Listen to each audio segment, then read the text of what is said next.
এরকম আয়োজন আসলে সচরাচর আমরা দেখতে পারি না। আমার মনে হয় বাংলাদেশে এই প্রথম আমাদের কলেজ থেকে এই উদ্যোগটা নেওয়া হয়েছে, যা অন্য কোনো কলেজে নিয়েছে বা হচ্ছে কি না আমি সেভাবে জানি না, কিন্তু আমি মনে করি নেয়নি, কিন্তু আমাদের কলেজটা এটা করে দেখেছে। এবং হেলিকপ্টারে প্রথমবার আমি উঠেছি এই কলেজের উদ্যোগেই, নিজের একটা প্রাপ্তির মাধ্যমে অবশ্যই। আর এর জন্য কলেজ এবং কলেজের প্রতিটি স্যার, আমাদের সম্মানীয় চেয়ারম্যান, তাদের প্রতি আমরা কৃতজ্ঞ থাকবো। ফরিদপুর মেডিকেল কলেজে চান্স পেয়েছি। চেয়ারম্যান স্যার বলেছিল যে যদি আমরা ভালো রেজাল্ট করতে পারি বা কোনো মেডিকেল ভার্সিটিতে পাবলিক ইউনিভার্সিটিতে চান্স পেতে পারি তাহলে আমাদেরকে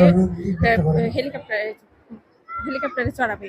স্যার আমাদের যেভাবে বলছিলেন সেভাবে আমরাও উৎসাহিত হয়েছি এবং আজকের এই আয়োজনের পর অবশ্যই আমাদের জুনিয়র যারা আছে তারা উৎসাহিত হবে। খুব আমরা সবাই আনন্দিত যারা যারা এই বছর আমরা চান্স পেয়েছি। আমি শিক্ষকদের প্রতি আরও আশা করব পরবর্তীতে যাতে এই আয়োজনটা বারবার আয়োজন করে।